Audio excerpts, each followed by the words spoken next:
Ambassador Kethver walked through the empty halls of the human embassy. His forelegs clicked softly on the polished floor. The sound echoed in the silence. 3 months ago, this place had been full of life. Human voices had filled these rooms. Now there was nothing. He stopped at the main reception desk. A small crystal cube sat there. Inside the cube, words glowed softly in the common galactic language. Kethver had read it many times, but he read it again. The human delegation to the Galactic Council hereby submits its formal resignation. We thank the Council for the opportunity to participate in galactic governance. Due to irreconcilable differences in governance philosophy, humanity will pursue independent development. We wish all Council members prosperity and peace. That was it. No anger, no threats, no demands. Just a polite goodbye from an entire species. Kethver S. Translator buzzed. Any clues today? Asked his assistant Morden from the doorway. Nothing, Kethver replied. They cleaned everything. Took all their belongings. Even fixed the broken light in conference room 3 before they left. Morden's tentacles twitched with confusion. Who does that? Who fixes things for people they are angry with? Kethver did not have an answer. In his 40 years as a diplomat, he had never seen anything like this. When species left the council, they usually made grand speeches. They threatened, they demanded. They slammed doors and broke things. Humans had simply ... left. He walked to the ambassador's office. It was spotless. The desk was empty except for a small potted plant. A note was attached to the pot. Please. Water twice a week. This plant brings good luck. A gift for whoever uses this office next. Strange creatures, Morden said, reading over his shoulder. Indeed, Kethver agreed. But he could not shake the feeling that something important had been lost. Back at the council chambers, the daily session was starting. Councillor Prime Vexthal stood at the central podium. His scaled skin gleamed under the bright lights. His voice boomed across the vast chamber. Fellow councillors, Vexthal began, I know many of you have questions about the human situation. Let me be clear, this is not a crisis. This is a tantrum. Murmurs rippled through the chamber. Representatives from 100 worlds listened carefully. Humans are the youngest species in our community, Vexthal continued. They have been with us for barely 100 years. Before that, they were fighting wars on their single planet. They know nothing of true governance. Nothing of the complexities we face daily. Councillor Yolandra from the Corvan Worlds raised her hand. But Prime Councillor, they did contribute significantly to several recent solutions. The trade dispute between Sectors 7 and 12, the plague on Nexus Station. The Vexthal waved dismissively. Minor issues. Problems any competent species could have solved. We simply allowed them to handle these matters to help them feel useful. To give them experience, more murmurs, some agreement, some doubt. The truth is simple, Vexthal said. Emotional species often need time to mature. Humans feel everything too strongly. They make decisions with their hearts instead of their minds. This departure is just another emotional outburst. They will return.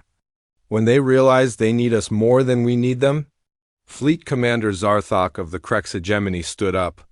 His massive frame towered over other delegates. What if they do not return? What if this is permanent? Vexthal's laugh was cold. Commander, think logically. What can humans offer that we cannot provide ourselves? They have no unique technology. No special knowledge. Their ships are adequate but not exceptional. Their worlds are pleasant but not remarkable. They brought enthusiasm, yes, but enthusiasm without wisdom is worthless. He paused, letting his words sink in. If anything, their departure proves they were not ready for council membership. True civilized species work through their differences. They do not run away when faced with difficult decisions. The session continued for hours. Trade reports, military updates, resource allocation discussions.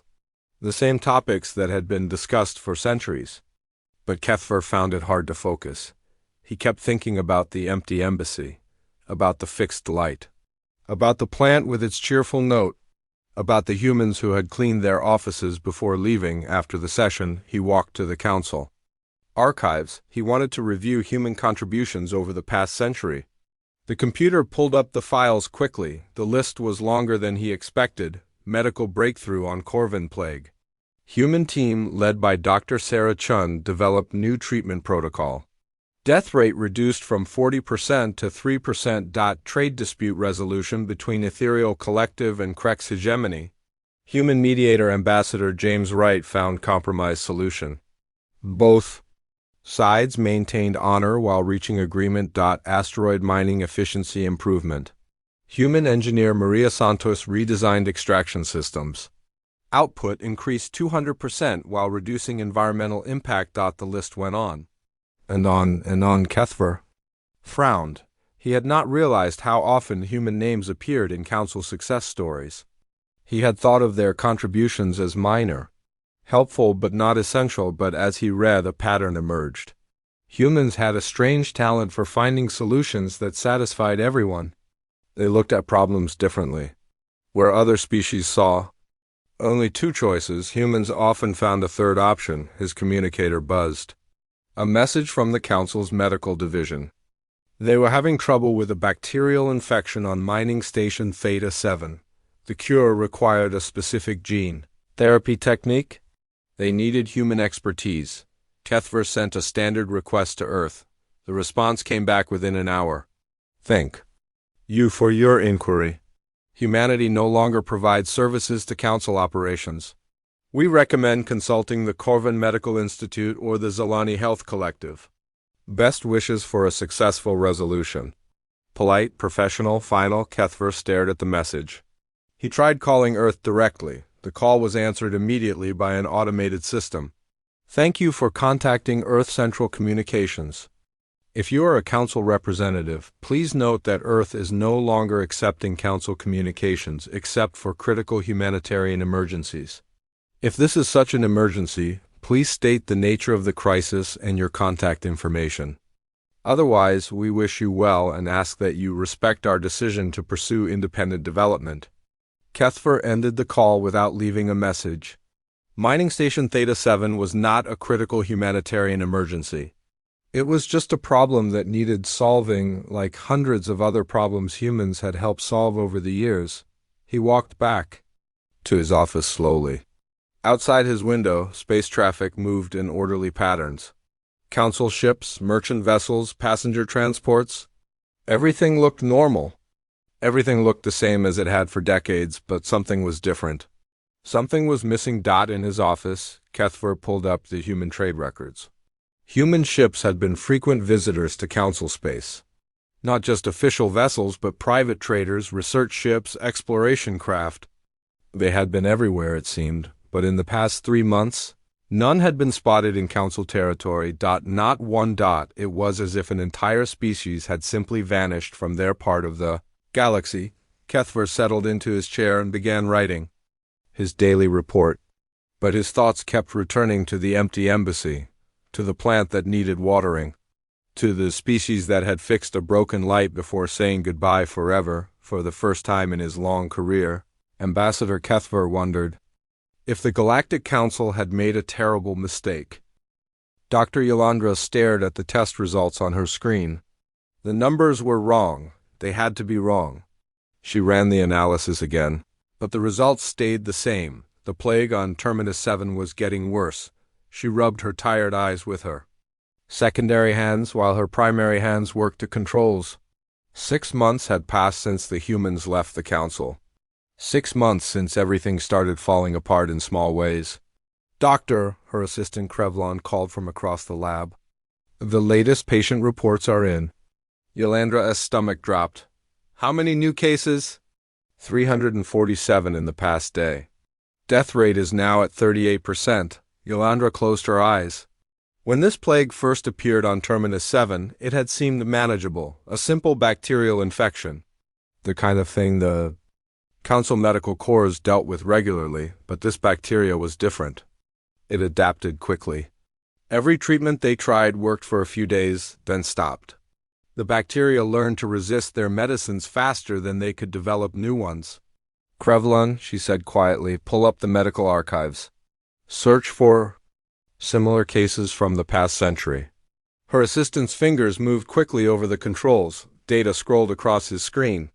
Then he stopped. Doctor, there was a similar outbreak 15 years ago. On Kovan Prime. What was the solution? Krevlon was quiet for a moment, then, Human Medical Team. Led by Dr. Sarah Chun, they used something called adaptive synthesis protocols. Yolandra felt a chill run down her spine. She remembered that outbreak. Her own homeworld had been saved by human doctors who had worked around the clock to find a cure.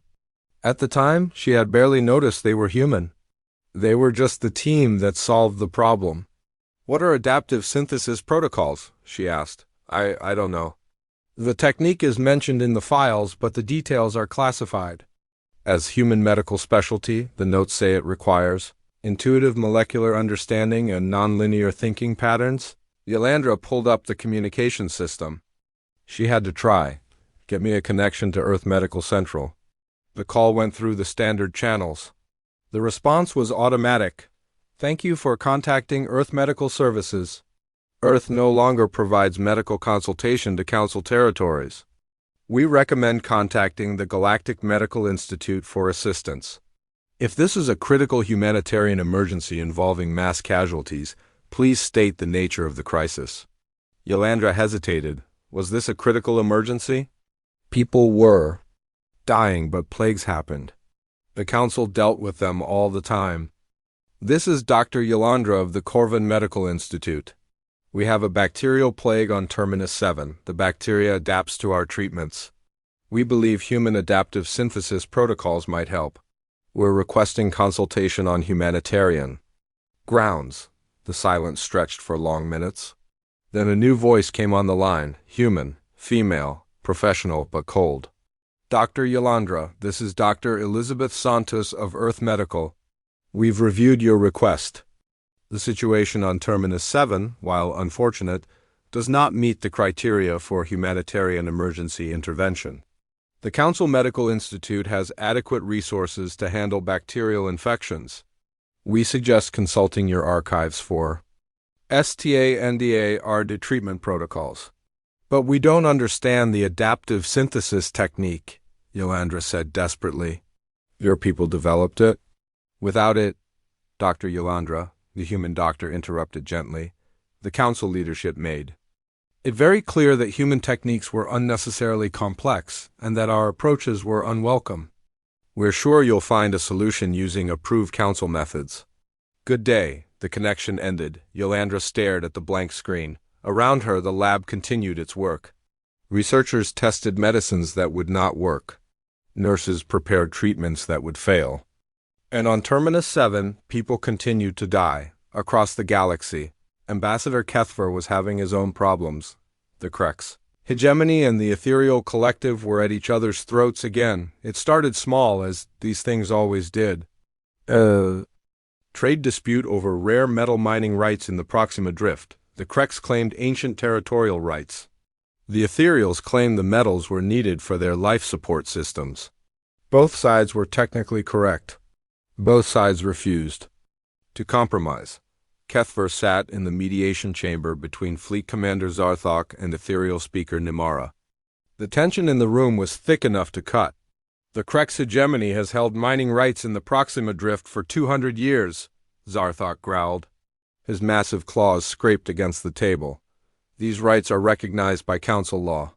Nimara's form shimmered with agitation. The Ethereal's energy field fluctuated from blue to red. Council law also recognizes the right to survival. Without these metals, our atmospheric processes will fail. Our colonies will die. Then your colonies should have been built somewhere else, Zarthok replied. The sites were chosen 3 centuries ago, before your expansion into that sector. Irrelevant. We have legal claims. We have survival needs. Kethver had been listening to variations of this argument for weeks. Neither side would budge. Both had valid points. Both would rather fight than lose face. In the old days before humans left, this would have been solved already. Kethver remembered how it worked. A human mediator would listen to both sides, then somehow find a solution no one else had thought of. They had a gift for it. A way of looking at problems that found answers where others saw only conflict. Perhaps, Cuthver suggested carefully, we could arrange a time-sharing agreement. The Kreks could mine during certain periods, and the Ethereals could extract what they need during others. Both delegates stared at him. You want us to share our rightful territory? Zarthok asked, his voice dangerous. You want us to wait for our life support while they dig up metals? Nimara's energy field flared bright red. Kethver realized his mistake. The suggestion satisfied no one and insulted everyone. He was not good at this. None of the council diplomats were. Humans had been handling these disputes for so long that the council had forgotten how difficult they were to solve. The mediation session ended in failure. Both sides left angry. Zarthok was talking about military action. Nimara was considering formal withdrawal from the sector. That night, Kethver reviewed the archives again. He pulled up records of similar disputes from past decades. The pattern was always the same. Two sides with legitimate but conflicting needs. Standard council mediation failed. Human mediators found unexpected solutions. In one case, humans suggested moving the mining operation to asteroids in the same system, leaving the planet for ethereal use. In another, they designed new processing techniques that let both species use the same resources without conflict. Always something unexpected.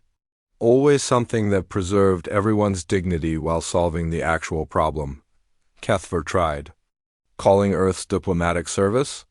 The response was immediate and polite.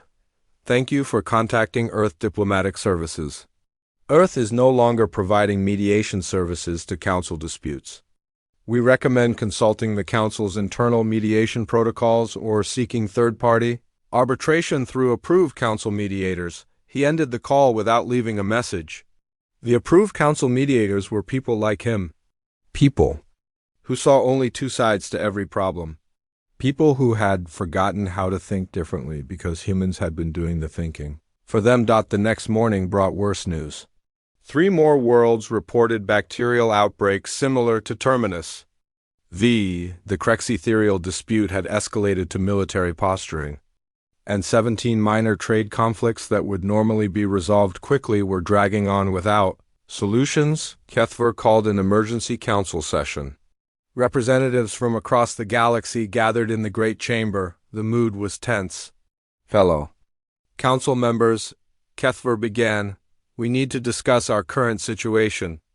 In the 6 months since humanity's departure, we have seen an increase in unresolved disputes, medical crises, and trade conflicts. Murmurs filled the chamber, some agreement, some denial. Councillor Prime Vexthal rose from his seat. Ambassador Kethver, I think you're overstating the situation. Yes, we've had some challenges, but challenges are normal. We handled problems before humans arrived. We can handle them now. But can we? Dr. Yolandra stood up. Her voice was shaking with exhaustion and frustration. I have a plague on Terminus 7 that's killed thousands. The cure requires techniques that only humans developed. Techniques we never bothered to learn because we thought they were too complex. The Corvin Medical Institute is perfectly capable. Vexthal began. No, Yolandra interrupted. We're not. We've tried everything. People are dying because we were too proud to learn from humans when they were here. Fleet Commander Zarthok stood as well. The ethereal situation grows worse daily. In the past, human mediators would have found a solution by now. Instead, we edge closer to war. Wars can be avoided through proper council protocols, Vexthal started. What protocols? Zarthok demanded. Sitting in rooms talking while nothing gets solved? Humans had a gift for finding answers. We threw that gift away. The chamber erupted in arguments. Some delegates agreed with Vexthal that the problems were temporary. Others worried that bigger crises were coming. Kethver tried to restore order, but the session dissolved into chaos. For the first time in centuries, the Galactic Council could not even agree on. Fleet Commander Zarthok stood on the bridge of his flagship, the Iron Will, and watched 3 worlds die. On the main screen. Karvan Prime burned. The planet's surface was covered with silver-black machines that moved like living things. They consumed everything in their path: cities, forests, mountains, oceans. Nothing was left but bare rock and the endless hunger of the Devour swarm. Status report, Zarthok growled to his tactical officer. Corvin Prime is 97%. Consumed, sir. Nexus station fell 6 hours ago. The swarm is moving toward the Zilani homeworld. 2 years had passed since the humans left. 2 years of problems that grew bigger and bigger until this moment arrived. The moment every species in the galaxy feared. The Devour swarm had returned. Zarthok remembered the first time the swarm appeared, 30 years ago. He had been a young officer then, serving under Fleet Admiral Krikstar. The swarm had seemed unstoppable. Self-replicating machines that turned matter into more machines. They spread from world to world like a disease. The galaxy had been saved by the most unlikely alliance in history. Every major species working together under a single command structure. And leading that alliance had been a human admiral named Patricia Wells. Wells had been strange, even for a human. She thought in ways that made no sense to other species. While everyone else planned traditional fleet battles, Wells studied the swarm itself. She watched how it moved, how it reproduced, how it made decisions. Then she had done something impossible. She had turned the swarm's greatest strength into its greatest weakness. "Sir," his communications officer called out, "we're receiving emergency signals from the Zilani fleet. They're requesting immediate assistance." On the screen, Zarthok could see the Zilani ships retreating in perfect formation. Behind them, the swarm followed like a living wave of silver death. The machines moved with terrifying purpose, consuming debris and wreckage to build more of themselves. "Set course for the Zilani position," Zarthok ordered. "Maximum speed?" His ship leaped forward, followed by the rest of the Krex battle fleet. 200 of the finest warships in the galaxy, armed with the most powerful weapons known to science. It would not be enough. Zarthok knew this, but he had to try. The first engagement began at the edge of the Proxima system.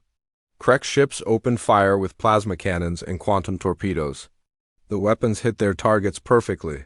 Hundreds of swarm machines exploded. In brilliant flares of light, for a moment, Zarthok felt hope. Then the swarm counterattacked. The machines did not use weapons like ships. They used themselves. Thousands of small drones hurled themselves at the Krex fleet.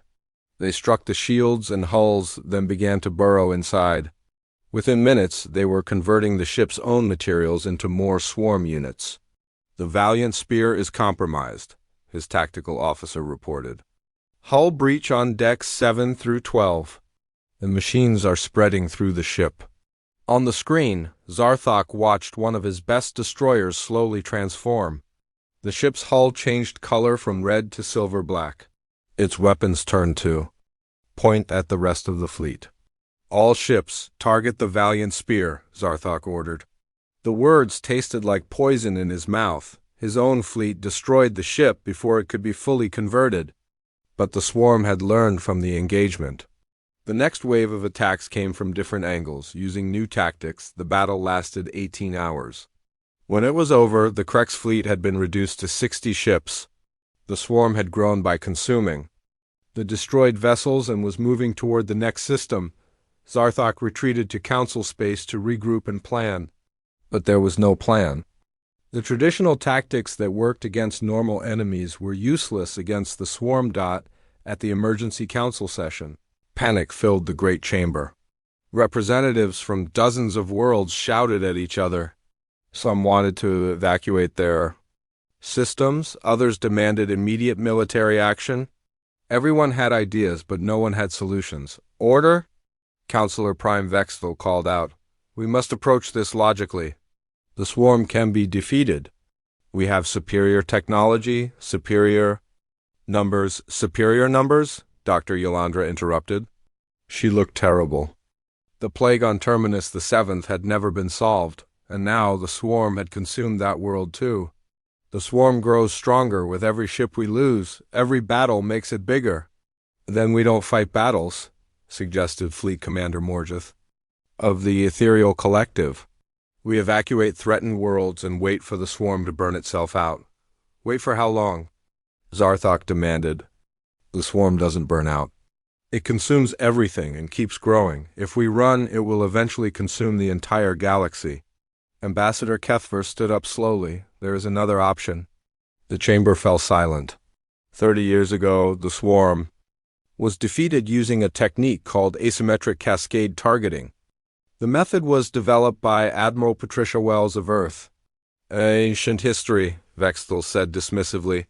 We have better weapons now. Better ships. Do we? Kethver asked.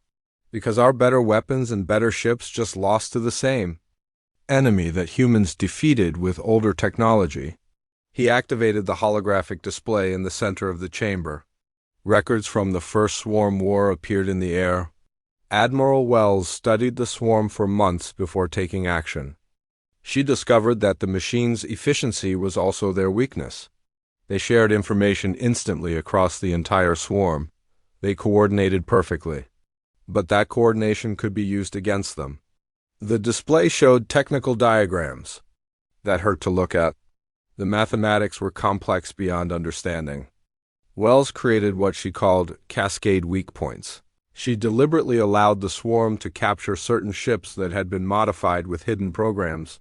When these programs activated, they sent false information through the swarm's communication network. The false information caused the machines to make mistakes. Small mistakes became bigger mistakes. Eventually, the entire swarm suffered what she called a catastrophic logic cascade. Impossible, said Chief Technician Vreldock of the Corvin Institute. Our computer systems don't work that way. We've analyzed swarm technology for decades. There are no such weaknesses. Human systems work that way, Kethver said quietly. Humans thought differently. They built their technology differently. They saw possibilities we missed. The chamber erupted in arguments again. Some delegates wanted to try Kethver's suggestion. Others insisted it was hopeless. The debate raged for hours while the swarm consumed another world. Finally, Vexthal called for order. Very well. If some of you believe this human tactic might work, we will try it. But we must contact Earth immediately. We need their expertise. I'll handle the communication, Kethver said. The call to Earth took 3 hours to connect.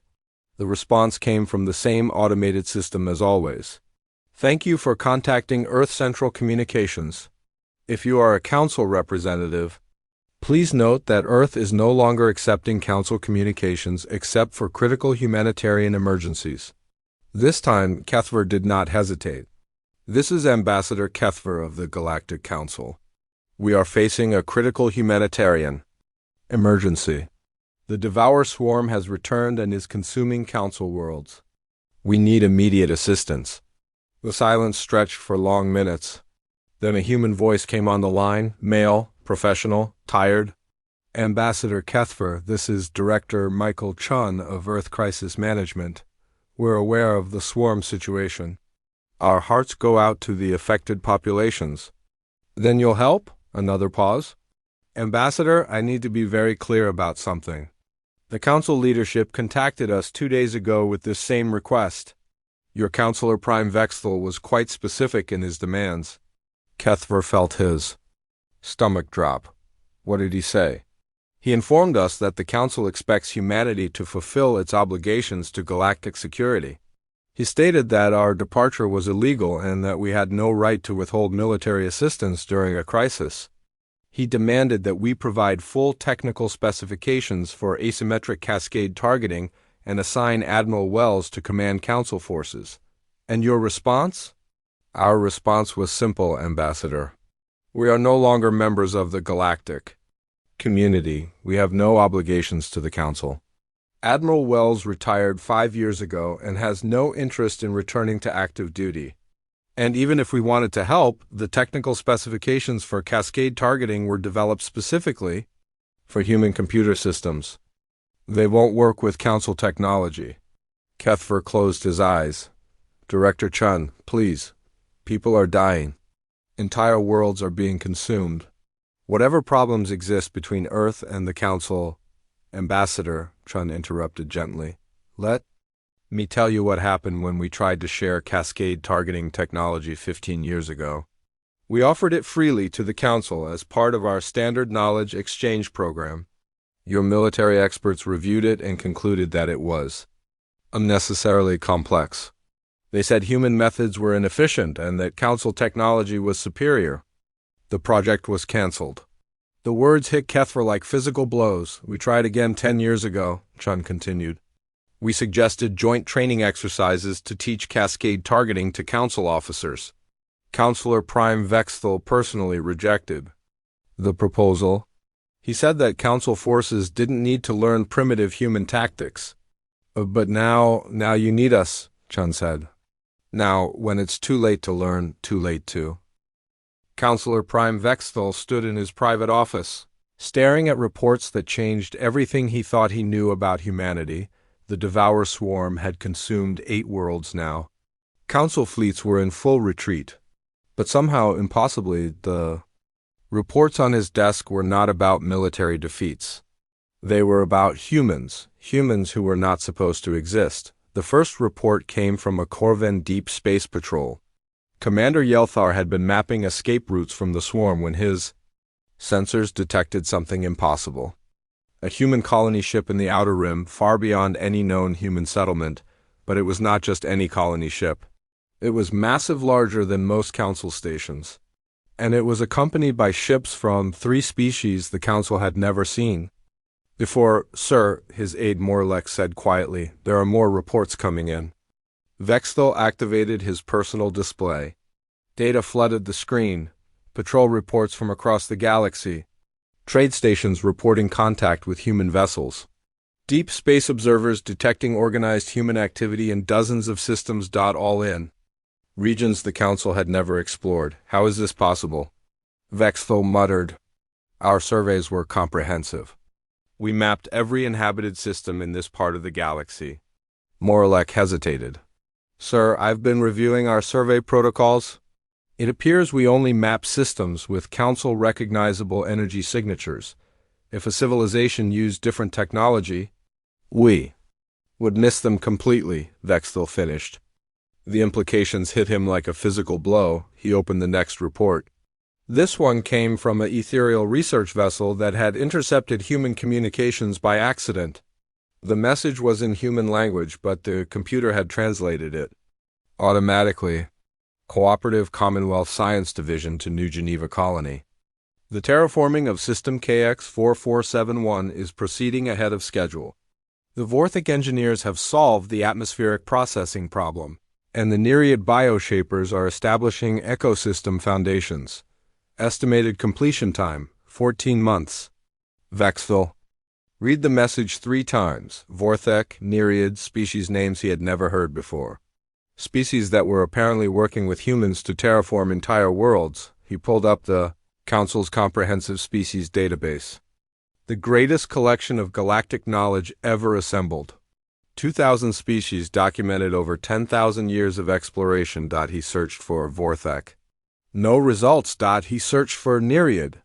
No results. He searched for a cooperative commonwealth. No results. How many species had the Council missed? How many civilizations had they never found because those civilizations used different technology, different energy patterns, different ways of existing in space? The next report made his hands shake. A Krex reconnaissance ship had been damaged by the swarm and was drifting near the edge of known space. They had sent a distress signal. Not expecting any response, a human rescue ship had found them, but this was not a simple rescue. The human ship was equipped with medical technology the Krex had never seen. They healed wounds that should have been fatal. They repaired damage to the ship using methods that defied understanding, and they did it all without asking for payment or thanks. They simply helped because help was needed. The Krex captain's report was filled with wonder and confusion. The humans treated us with more kindness than we have shown our own allies. They asked nothing about our mission or our loyalties. They saw injured beings and acted to heal them. When we offered payment, they laughed and said that helping others was its own reward. Vexthal set down the report with trembling hands. This was not the humanity he knew. The humans in these reports were confident, advanced, compassionate. They worked with species the Council had never found. They had technology the Council could not understand. They had become something greater than what they were when they left. His communicator buzzed. "Sir," his secretary said, "we've intercepted a human data transmission. The computer is still translating, but you should see this immediately." The translation appeared on his screen moments later.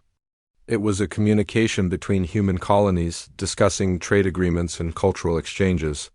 But as Vexthel read, he realized this was not just trade between human settlements. This was trade between humans and their new alien partners. Corvani delegation arrives next week to establish joint research station. Vorthak mineral surveys complete 17 new systems suitable for Commonwealth expansion. Nereid cultural exchange program exceeding expectations, human students adapting well to aquatic environments. Each line revealed more impossible truths. Humans were not just surviving without the Council, they were thriving. They had found new friends, new territories, new possibilities, and they had done it all in the 2 years since leaving Council space. "Moralek," Vexthel called to his aide, "get me everything. Every report, every intercept, every piece of data about human activity since they departed. I want to understand what we're dealing with." The data took hours to compile. When it was complete, the picture it painted was devastating. Humanity had not simply left the Council in anger. They had planned their departure for decades. What the Council had thought were simple research stations were actually foundation colonies for an entire human expansion program. What they had thought were merchant ships were actually deep space exploration vessels, mapping regions of the galaxy the Council had never imagined. The humans had been preparing to leave from the moment they joined the Council, but more shocking than their preparation was what they had accomplished since leaving. In just 2 years, they had established the Cooperative Commonwealth of Voluntary Alliance of Species based on mutual respect and shared knowledge. Unlike the Council, which was based on hierarchy and submission, the Commonwealth was based on equality. Each species contributed what they could and received what they needed. Decisions were made by consensus, not by the dictates of a ruling council, and it was working. Human technology had advanced beyond anything the Council possessed. Their new alien partners had brought knowledge and capabilities that complemented human strengths perfectly. The Vorthak were master engineers who could build in environments humans found impossible. The Nereid were biological specialists who understood life in ways that amazed human scientists. A dozen other species each contributed their own unique abilities. Together, they were becoming something the galaxy had never seen before. Vexthel reviewed the military reports next. These were the most disturbing of all. Human ships had been observed in several sectors. They moved differently than they used to. Their technology was clearly superior to Council standards, and they were accompanied by vessels from their new allies, but these ships were not threatening Council territory. They were exploring beyond it, mapping new regions, making contact with species the Council had never found. They were expanding into parts of the galaxy the Council had assumed were empty. One report caught his attention. A deep space monitoring station had detected massive construction activity in the Kepler Nebula. When they investigated, they found something that should have been impossible. Humans and their allies were building what appeared to be a mobile city, a space station larger than most planets, capable of traveling between star systems. The construction techniques were beyond Council understanding. The station was almost complete. "Sir," Moralek said quietly, "there's something else you need to see." He handed Vexthel a final report. This one was different from the others. It was a formal diplomatic communication, addressed to the Council but intercepted by accident. It was from the Cooperative Commonwealth to a species called the hegemony of the spiral arm. The Commonwealth greets the hegemony with respect and friendship. "We have observed your recent difficulties with the mechanical plague known as the Devour Swarm. While we cannot interfere in the internal affairs of other galactic civilizations, we wish to express our sympathy for the worlds you have lost. Should the hegemony wish to discuss mutual defense arrangements or technological exchanges, the Commonwealth remains open to dialogue. We believe that cooperation between civilizations leads to strength for all. with hopes for peace and prosperity? Director Sarah Chun, Cooperative Commonwealth Diplomatic Service. Vexthal stared at the message. The hegemony of the spiral arm was another major galactic power located far from Council space. They were facing their own swarm outbreak, but humanity was offering to help them, to share technology and knowledge, to work together against a common threat. Everything the Council should have done, but never did. Sir, Morlech said hesitantly, what should we do with this information? Vexthal did not answer immediately.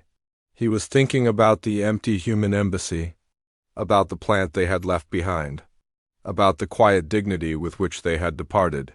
He was thinking about decades of dismissed suggestions, rejected partnerships, and wasted opportunities. He was thinking about the Devour Swarm, which continued to consume Council worlds while humanity offered help to civilizations that had never scorned their friendship.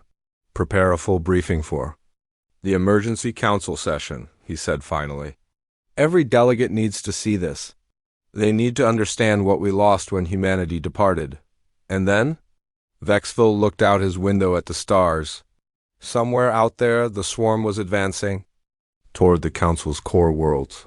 Somewhere else, humanity was building a new civilization based on everything the Council. Ambassador Kethver stood on the observation deck of the transport ship Peaceful Approach, watching Earth grow larger through the viewport. Behind him, the last delegation from the Galactic Council prepared for what everyone knew would be there.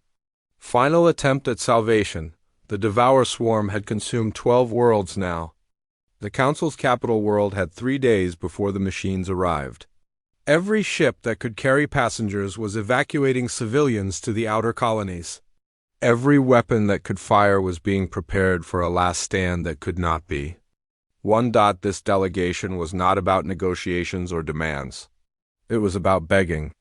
Ambassador, Dr. Ylandra said quietly, joining him at the viewport. I've been monitoring Earth's communications. They know we're coming. Kethver nodded. Over the past 2 years, he had watched reports of humanity's growth with a mixture of wonder and despair. The Commonwealth they had built was everything the Council had pretended to be. Cooperation instead of dominance. Innovation instead of stagnation. Hope instead of fear. What do you think they'll say? Dr. Ylandra asked. The truth, Kethver replied. They always did, even when we didn't want to hear it. The ship docked at Earth Orbital Station 7, a massive structure that hummed with activity. As the delegation walked through the corridors, they saw something that made their hearts ache with loss. Humans worked alongside aliens. Not in the careful, formal way Council species interacted, but as genuine partners. A human engineer consulted with a 6-legged creature covered in crystalline fur. 2 beings that looked like living water flowed past, chatting with a human scientist about something that made them all laugh. This was what the galaxy could have been. They were escorted to a conference room that looked out over Earth's surface. The planet was beautiful beyond description. Cities of light and green that seemed to grow from the landscape itself. Rivers and forests that had been restored to pristine condition. Everything spoke of a civilization that had learned to live in harmony with its world. The human delegation was already waiting. At their head sat a woman with silver hair and kind eyes. She stood as they entered. Ambassador Kethver, Dr. Ylandra, Councilor Prime Vexthal, she said formally. I am Director Sarah Chun of the Cooperative Commonwealth. Thank you for coming so far to speak with us. Kethver recognized the name from the intercepted communications. Dr. Sarah Chun had been one of the human medical experts who saved Corvin Prime decades ago. Now she was a leader of humanity's new civilization. Director Chun, Vexthal began, his voice lacking its usual arrogance. We come to you in humanity's darkest hour. No, Chun interrupted gently. You come to us in your darkest hour. Humanity is doing quite well.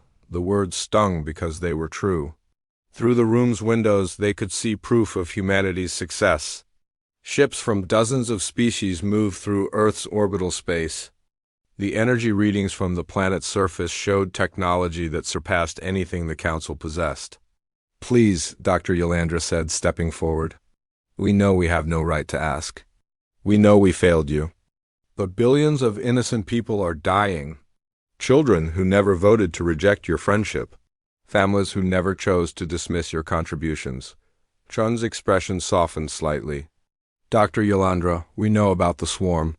We've been monitoring the situation. Our hearts break for every world consumed, every life lost. Then you'll help us?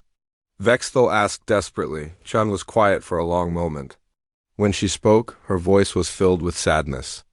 Counselor Prime, 3 years ago, you publicly stated that human medical techniques were unnecessarily complex primitive methods. That had no place in civilized medicine. Dr. Yolandra's plague outbreak could have been stopped in days if your people had learned our adaptive synthesis protocols. Instead, thousands died. Dr. Yolandra closed her eyes in pain. 2 years ago, Chun continued, your military leaders rejected our offer to train council officers in asymmetric warfare techniques. You said council tactics were superior and that humans had nothing to teach civilized warriors. Now the swarm uses our own discarded strategies against your fleets. Vexthal said nothing. What defense could he offer? 6 months ago, when you first contacted us about the swarm, your message was not a request for help. It was a demand that we fulfill our obligations to galactic security. You told us we had no right to withhold assistance.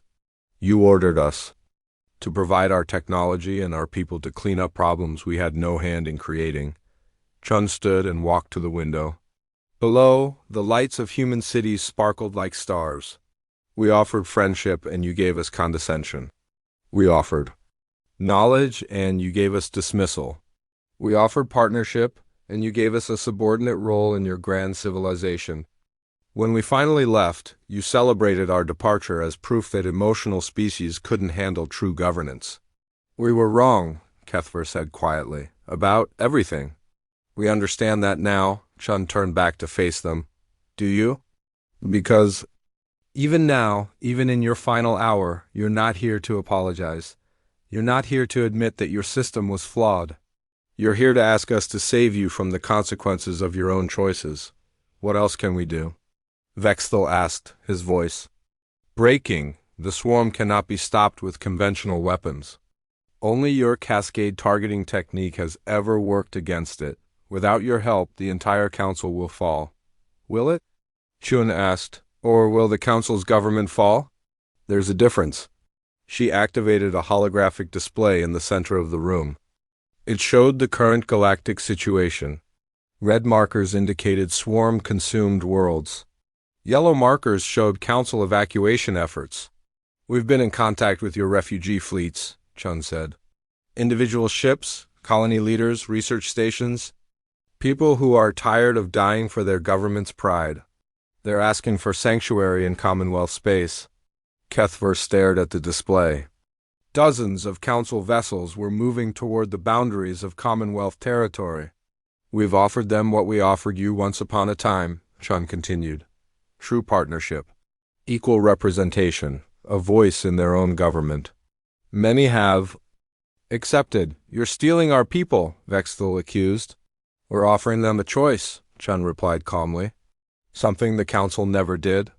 Dr. Yolandra stepped forward. Director Chun, I know we have no right to ask this. But is there truly nothing you can do?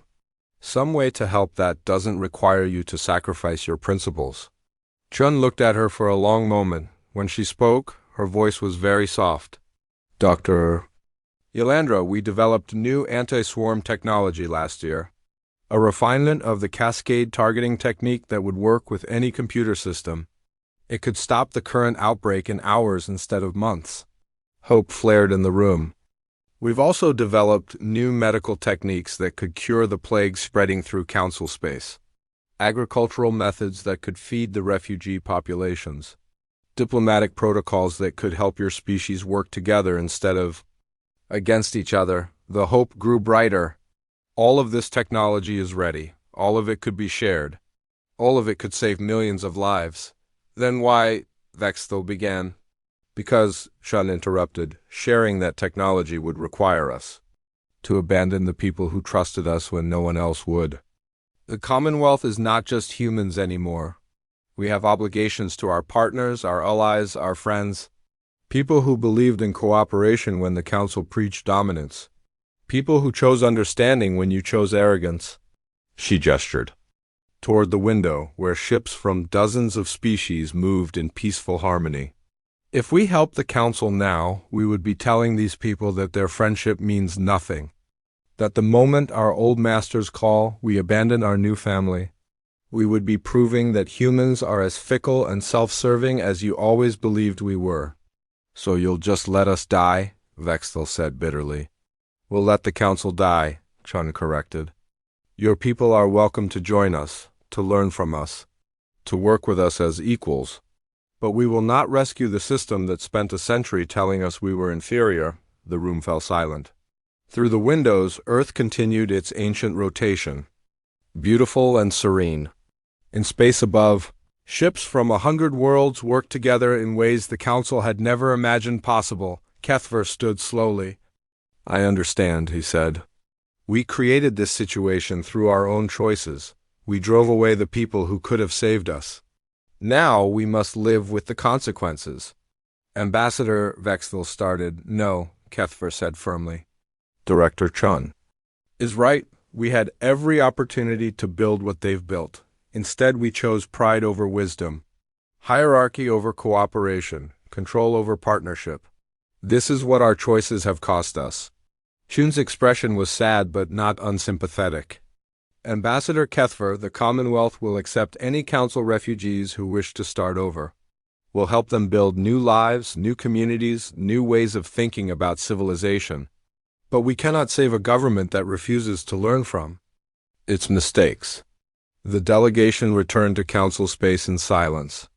As their ship approached the capital world, they could see the evacuation in progress.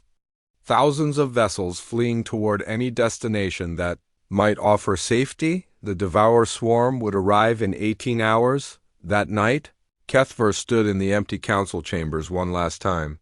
The great hall where 100 species had once debated the future of